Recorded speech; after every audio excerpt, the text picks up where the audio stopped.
সে অনেক কাল আগের কথা। এক গ্রামে একটা গরিব পরিবার ছিল।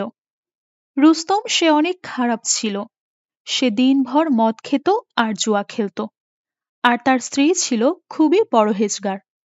মা, আমাকে ইসলামের দিনের কথা বলুন। হ্যাঁ আমার লক্ষ্মীটি। মা, উম্মতের সুপারিশ কে করবে? আমাদের সুপারিশ আমাদের নবী হজরত মুহাম্মদ সাল্লাল্লাহু আলাইহিসাল্লাম করবেন। আল্লাহ যখন আমাদের পাপের শাস্তির জন্য আমাদের জাহান্নামে নিক্ষেপ করতে চাইবেন, তখন আল্লাহ তাআলার রাসূল আমাদের জন্য সুপারিশ করবেন। কেননা আল্লাহর হাবিব আল্লাহই জিতিয়ে দেবেন। তিনি আল্লাহর রহমত আমাদের জন্য জ্ঞাপন করবেন। মা, হযরত আলী রাদিয়াল্লাহু তাআলা আনহুকে সেজদায় কেন মেরে ফেলা হয়েছিল? মা, আমি মরে গেলে তো কবরে একাই থাকতে হবে, তাই না? মা, আমার না কবরস্থানে একা যেতে ভয় করে। কেমন হবে যখন কবরস্থানে সারা রাত একা একা থাকতে হবে? যখন অন্ধকারে আযাব পোহাতে হবে তখন? এজন্য বাবা কখনোই নামাজ ছাড়া যাবে না। এই নামাজের জন্য আমাদের ইমাম হোসাইন রাদিয়াল্লাহু তাআলা আনহুর মাথা মোবারক কেটে নেওয়া হয়েছে। আমাদের ইসলামের জন্য আমাদের জন্য শহীদ হয়েছেন তিনি। জানো, ইসলামের পতাকা সারা বিশ্বে ছড়িয়ে দিতে পারে, আর এজন্যই কেউ যাতে নামাজটা না ছাড়ে। আল্লাহ তাআলা সকলের মনে হেদায়েত দান করুক। যারা আল্লাহকে ভালোবাসে তারা কখনোই নামাজ ছাড়ে না। কিন্তু আমরা এখন কি করছি? কাজ করার জন্য নামাজকে ছেড়ে দিচ্ছি। আজান দিলেও আমরা মসজিদে যাই না। আজ আমরা আমাদের নবীর সুন্নত সঠিকভাবে পালন করি না। মরার পরে কবরে নামাজ কাজে আসবে। কিয়ামতের দিন এই নামাজ কাজে আসবে। নামাজ হচ্ছে বেহেশতের চাবি। কিয়ামতের দিন সবাই বলবে, ইয়া নাফসি ইয়া নাফসি, আমার জান, আমার জান। তারপর একটি আওয়াজ আসবে, ইয়া আল্লাহ, আমার উম্মত, আমার উম্মত, আমার উম্মত। মা, আজ থেকে আমিও নামাজ আদায় করব।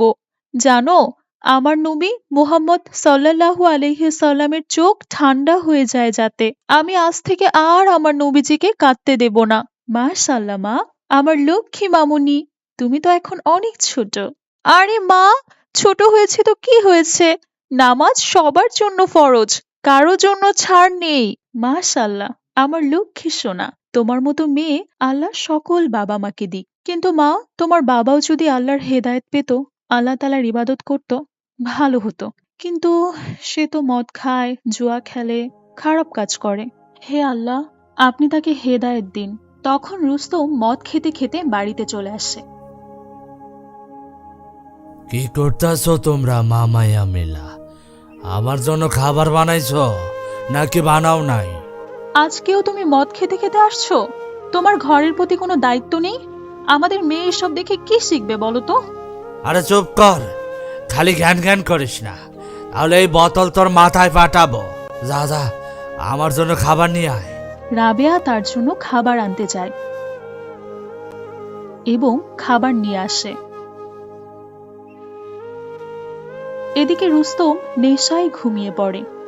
হায় আফসোস, ইয়া আল্লাহ, আমার রুস্তমকে হেদায়েত দিন, নয়তো মরলে মরার পরে কবরেও জায়গা হবে না, আর কবরের কঠিন থেকে কঠিনতম আযাব ভোগ করতে হবে।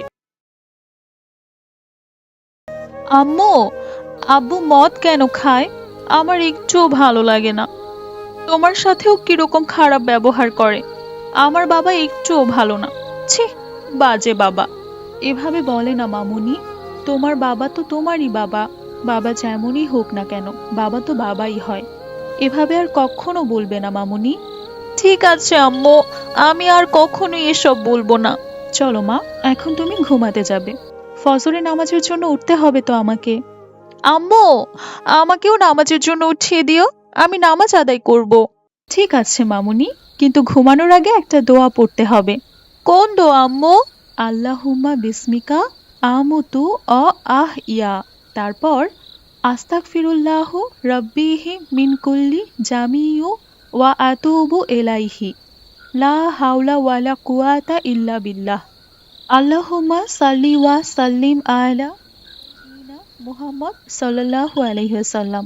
আম্মু, ঘুমানোর দোয়ার বাংলা অর্থ কি তাও বলে দাও না।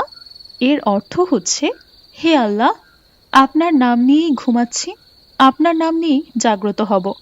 আর নবীর প্রতি দুরূদ পড়লে যে ব্যক্তি পড়বে মহান আল্লাহ তাআলা তার নাম, তার বাবার নাম, তার মায়ের নাম, তার ঠিকানা সহ নবীর কাছে পেশ করেন।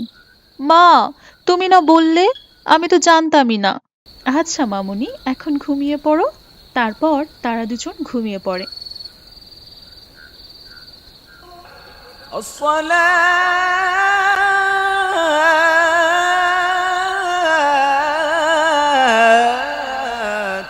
خير من النوم রাবেয়া তার স্বামীকে নামাজের জন্য ডাকতে লাগলেন। এই যে শুনছেন, ফজরের আজান হয়েছে, চলুন উঠেন, নামাজটা পড়ে নেই। আরে যা, তুই পড় তোর নামাজ। তোর নামাজ আমারে কি দিছে? এই গরিব জীবন যাপন ছাড়া আর কি দিছে? যা, তুই পড় তোর নামাজ। তুই তোর কবরে ঘুমাবি, আমি আমার কবরে ঘুমামো। আমার সময় হলে আমি পড়ে নিমু। এভাবে বলবেন না, আপনার কাছে এখনো সময় রয়েছে। আপনি তওবা করলে আল্লাহ আপনাকে মাফ করবেন। আল্লাহ মহান, পরম করুণাময়, ক্ষমাশীল, দয়ালু। আল্লাহ গুনাহগারকে ক্ষমা করতে ভালোবাসেন। যারা তার কাছে ক্ষমা চায়, সে যত বড়ই গুনাহগার হোক না কেন, আল্লাহ তাকে মাফ করে দেন। আর আল্লাহ গরিব তাকেই বানায় যার পাশে আল্লাহ থাকেন। আমরা গরিবেই অনেক খুশি, কারণ আল্লাহ আমাদের খুব কাছেই আছেন। আমি আপনার জন্য আল্লাহর কাছে দোয়া করব, যেন আল্লাহ আপনাকে হেদায়েত দেন। আচ্ছা, ঠিক আছে, অহন তুমি যাও। রাবেয়া ও তার মেয়ে নামাজের জন্য দাঁড়িয়ে যায় আর নামাজ পড়তে থাকে। নামাজ পড়ার পর আল্লাহর কাছে দোয়া করতে থাকে। হে আল্লাহ, আমাকে ৫ ওয়াক্ত নামাজি বানিয়ে দিন। আমাকে নবী রাসূলের সুন্নতের উপর চলার তৌফিক দান করুন। হে আল্লাহ, সকল গরিবের দোয়া কবুল করুন।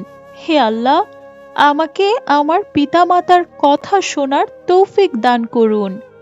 হে আল্লাহ, আমাকে কোরআন পড়ার তৌফিক দান করুন, যেন কাল কিয়ামতের দিন আপনার সামনে লজ্জিত না হতে হয়। হে আল্লাহ, কিয়ামতের দিন আমার পাপের হিসাব দিতে পারবো না। আমরা আমাদের নবীজিকে কি করে মুখ দেখাবো?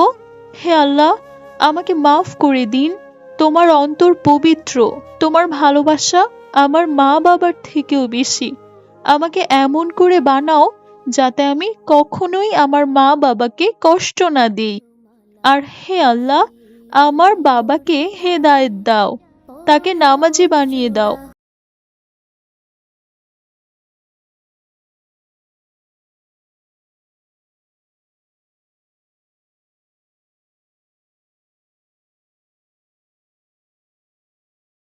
আরে, কাজে নিবেন?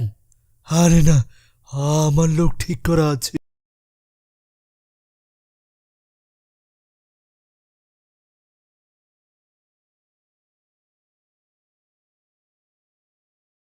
লোক লাগবে, কিন্তু তোমাকে লাগবে না, যেতে পারো।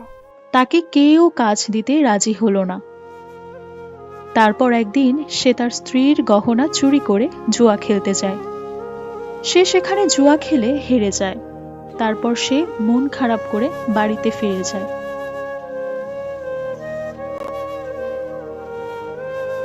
সে ঘরে গিয়ে দেখলো তার স্ত্রী নামাজ পড়ছে। হে, এ তো সব সময় নামাজ পড়তে থাকে। কে জানে এ এত নামাজ পড়া সে কি করে? আরে, নামাজ পড়া হইলে এবার আমার জন্য খাবার নিয়ে আসো।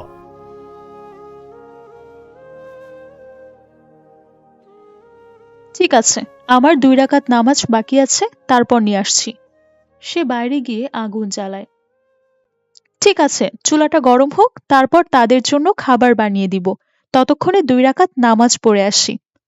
চুলা জ্বালিয়ে সে নামাজ পড়তে থাকে। সে জানতো না যে সামনে একটা খারাপ ঘটনা ঘটতে যাচ্ছে। তখন তার ছোট্ট মেয়ে বাইরে যায় আর জ্বলন্ত আগুনে পড়ে যায়। মা, আমাকে বাঁচাও! বাবা, আমাকে বাঁচাও! তখন রুস্তম হাফসার চিৎকার শুনে দৌড়াতে দৌড়াতে বাইরে আসে। সে এসে দেখে তার মেয়ে চুলায় পড়ে গেছে এবং জ্বলতে জ্বলতে হাফসা পুড়ে মারা যায়।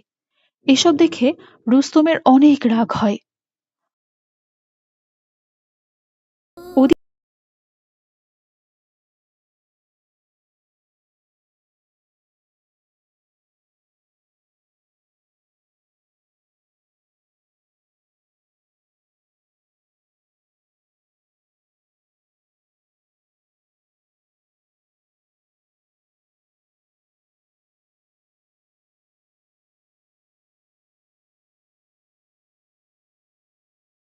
ইয়া আল্লাহ, রহম করো।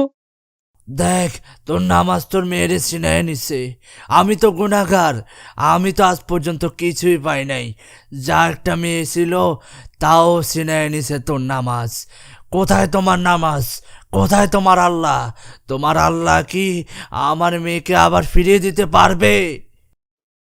তখন রাবেয়া কাঁদতে কাঁদতে আল্লাহর কাছে দোয়া করলো, হে আমার আল্লাহ, আমার নামাজের ওছিলায় আমার দোয়াটা কবুল করো।